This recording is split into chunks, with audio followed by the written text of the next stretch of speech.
할렐루야, 축복열차 가족 여러분 반갑습니다. 오늘은 성경으로 해결하는 삶의 문제들이란 제목으로 함께 은혜를 나누고자 합니다. 혹시 지금 마음이 무거우십니까? 앞이 막막하게 느껴지지는 않으십니까? 아니면 어떤 결정을 내려야 하는데 확신이 서지 않으십니까? 우리는 살아가면서 참 많은 문제들을 만나게 됩니다. 때로는 경제적인 어려움, 때로는 인간관계의 갈등, 때로는 건강의 문제, 그리고 때로는 미래에 대한 불안함까지 우리는 종종 마주하게 됩니다. 하지만 놀라운 소식이 있습니다. 하나님께서는 이미 우리가 겪을 모든 문제들에 대한 해답을 성경 안에 준비해 두셨다는 것입니다. 오늘 이 시간에는 성경 말씀을 통해 우리의 삶의 실제적인 문제들을 어떻게 해결할 수 있는지 함께 살펴보겠습니다. 사랑하는 축복열차 가족 여러분, 요즘 경제가 어려워서 많은 분들이 걱정을 하고 계실 것 같습니다. 물가는 오르고 일자리는 불안하고 미래가 불투명해 보입니다. 하지만 예수님께서는 이미 2000년 전에 이런 우리의 마음을 아시고 말씀해 주셨습니다. 염려하지 말라라고 말입니다. 이것은 어떻게 보면 무책임한 말일 수도 있습니다. 하지만 아닙니다. 하나님께서는 우리의 필요를 아시고 공급해 주시는 분이시기 때문입니다. 마태복음 6장 31절로 32절 말씀을 보니 그러므로 염려하여 이르기를 무엇을 먹을까, 무엇을 마실까, 무엇을 입을까 하지 말라. 이는 다 이방인들이 구하는 것이라. 너희 하늘 아버지께서 이 모든 것이 너희에게 있어야 할 줄을 아시느니라. 아멘. 그렇습니다. 이미 우리의 필요와 우리가 원하는 그 모든 것들에 대하여 하나님께서는 알고 계신다는 소리입니다. 그렇다면 실제로 어떻게 우리가 필요로 하는 것들을 하나님 앞에 구해야 하는 것일까요? 먼저 하나님께 구체적으로 기도를 하시기 바랍니다. 막연한 걱정 대신 구체적인 필요를 하나님 앞에 아뢰는 것입니다.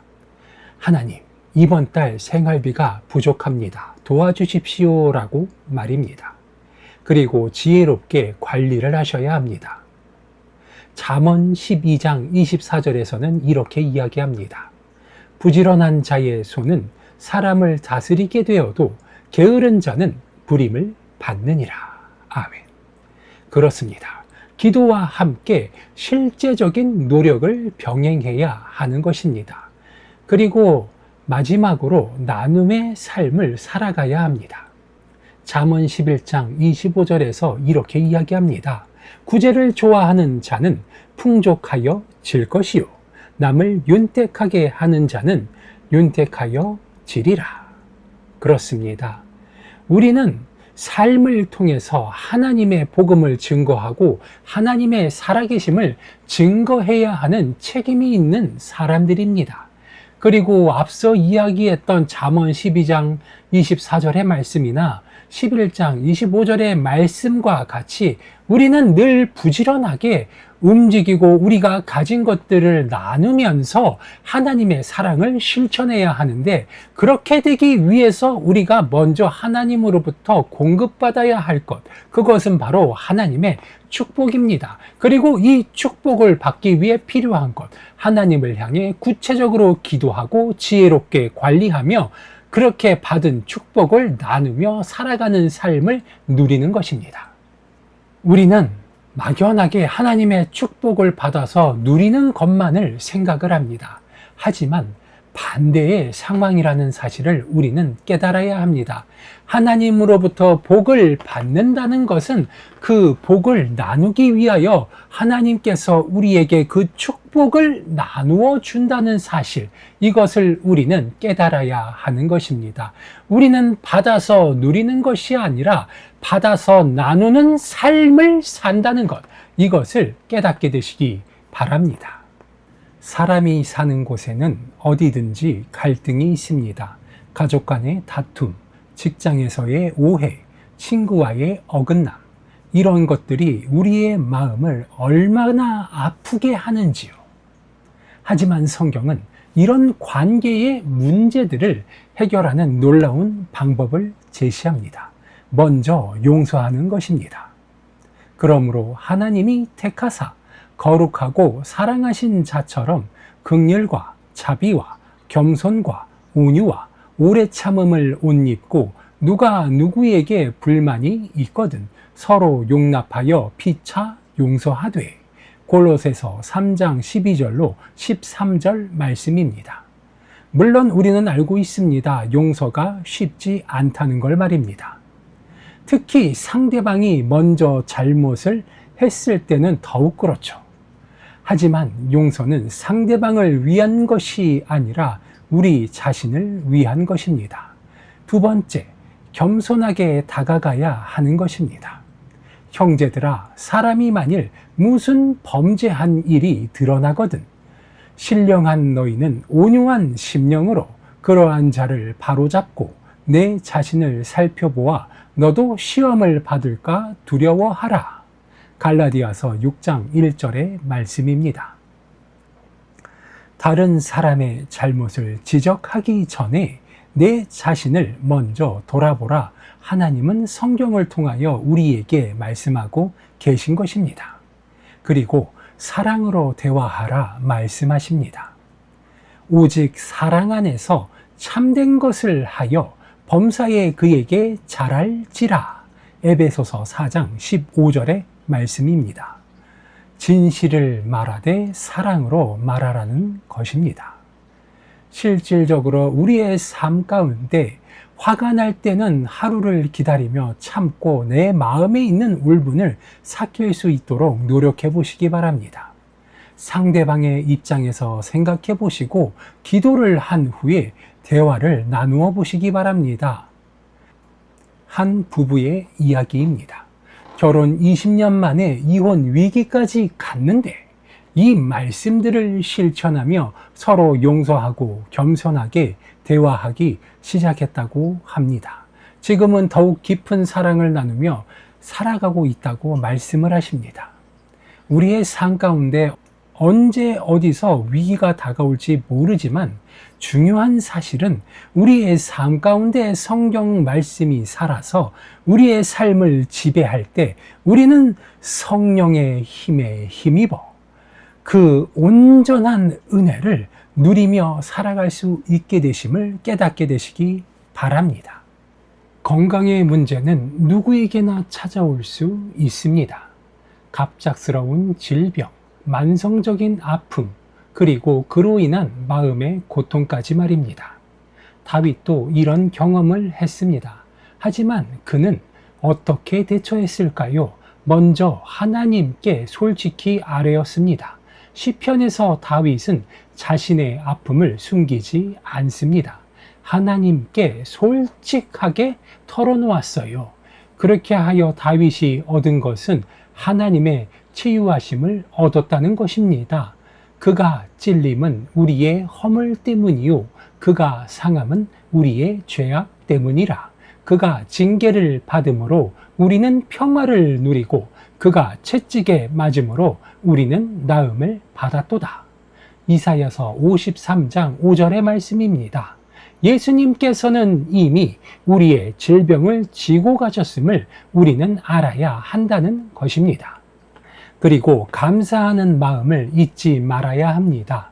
범사에 감사하라. 이것이 그리스도 예수 안에서 너희를 향하신 하나님의 뜻이니라. 데살로니가전서 5장 18절의 말씀입니다. 아픔 중에서도 감사할 것들을 찾아볼 수 있게 되시기 바랍니다. 아픔 중에도 감사할 것들을 찾아보시기 바랍니다.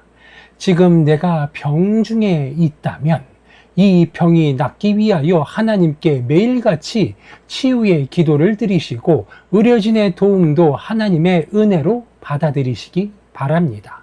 작은 회복에도 감사하며 기록해 보시기 바랍니다. 같은 어려움을 겪는 사람들을 위해 기도하십시오. 암 환자 성도님의 간증입니다. 진단을 받고 절망했지만 매일 이 말씀들을 붙잡고 기도했습니다. 치료 과정이 힘들었지만 하나님의 사랑을 더 깊이 경험하게 되었고 지금은 완전히 회복되어 같은 처지의 사람들을 돕고 있다 이야기합니다. 미래가 불확실해 보일 때가 있습니다. 아이들 교육은 어떻게 시킬지, 노후는 어떻게 준비할지, 이 결정이 옳은 것인지 수많은 걱정들이 머릿속을 맴돌 때가 있습니다. 하지만 예수님은 마음에 근심하지 말라 말씀하십니다. 하나님의 계획을 믿으시기 바랍니다. 여호와의 계획은 영원히 서고 그의 마음의 생각은 대대에 이르리로다. 시편 33편 11절의 말씀입니다.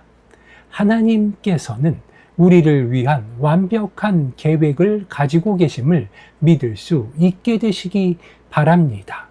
하나님의 인도하심을 구하시기 바랍니다. 너는 마음을 다하여 여호와를 신뢰하고 내 명철을 의지하지 말라. 너는 범사에 그를 인정하라. 그리하면 내 길을 지도하시리라. 잠언 3장 5절로 6절의 말씀입니다. 우리의 생각보다 하나님의 지혜가 더 크심을 기억하시기 바랍니다. 한 걸음 한 걸음 나아가라 하나님은 말씀하십니다. 주의 말씀은 내 발의 등이요 내 길의 빛이니이다. 시편 119편 105절의 말씀입니다. 앞길 전체를 다 보여주시지 않으셔도 한 걸음씩 인도해 주실 하나님을 기억하시기 바랍니다. 우리의 삶 가운데 중요한 것은 중요한 결정 전에는 충분히 하나님께 기도를 올려야 하는 것이고 성경 말씀을 통해 하나님의 뜻을 구할 수 있어야 한다는 것입니다. 신뢰할 만한 신앙의 선배들과 상의해 보시기 바랍니다. 평안함이 있는 방향으로 나아가시기 바랍니다. 젊은 청년에 관한 이야기입니다. 대학 졸업 후 진로를 결정해야 하는데 너무 막막하더랍니다. 하지만 매일 기도하며 하나님의 인도하심을 구했고 작은 확신들을 따라 한 걸음씩 나아갔답니다. 지금은 자신의 달란트를 활용해 하나님께 영광 돌리는 일을 하고 있다 이야기합니다. 사랑하는 축복열차 가족 여러분, 오늘 함께 나눈 말씀들을 정리해 보겠습니다. 경제적인 어려움이 있을 때 하나님께서 우리의 필요를 아시고 공급해 주신다는 것을 믿고 염려 대신 기도하며 지혜롭게 관리해 보시기 바랍니다. 인간관계에 갈등이 있을 때 먼저 용서하고 겸손하게 다가가며 사랑으로 대화해 보시기 바랍니다. 건강에 문제가 있을 때 하나님께 솔직하게 아뢰고 치유하심을 믿으며 감사하는 마음을 잃지 마시기 바랍니다. 미래가 불안할 때 하나님의 계획을 믿고 인도하심을 구하며 한 걸음씩 나아가시기 바랍니다. 우리가 알거니와 하나님을 사랑하는 자, 곧 그의 뜻대로 부르심을 입은 자들에게는 모든 것이 협력하여 선을 이루느니라. 로마서 8장 28절의 말씀입니다. 이 말씀이 얼마나 큰 위로가 되는지요. 우리가 겪는 모든 어려움들, 심지어 실수와 실패까지도 하나님께서는 선을 이루시는 재료로 사용하신다는 것입니다. 여러분, 오늘 이 시간이 여러분의 마음에 평안과 희망을 가져다 주었기를 소망합니다. 성경 말씀은 단순한 글자가 아니라 우리의 삶을 실제로 변화시키는 하나님의 능력임을 믿으시기 바랍니다. 어떤 문제를 만나든지 먼저 성경을 펼쳐보시기 바랍니다. 그 안에서 하나님의 해답을 찾으실 수 있을 것입니다. 그리고 기억하시기 바랍니다. 여러분은 혼자가 아닙니다. 하나님께서 함께 하시고 축복열차 가족들이 함께 기도하고 있습니다. 다음 시간에도 더 좋은 말씀으로 함께 만나길 기도합니다. 그때까지 하나님의 축복이 여러분과 함께 하기를 축복합니다. 기도하시겠습니다. 사랑의 하나님 아버지, 오늘 이 시간을 통해 주신 말씀에 감사를 드립니다. 이 말씀이 우리의 삶 속에서 실제로 역사하여 문제들이 해결되고 더 나아가 하나님의 영광이 드러나는 삶이 되게 하여 주시옵소서. 늘 좋은 것으로 채워주시는 주님께 감사드리오며 나사렛 예수 그리스도의 이름으로 기도드리옵나이다. 아멘.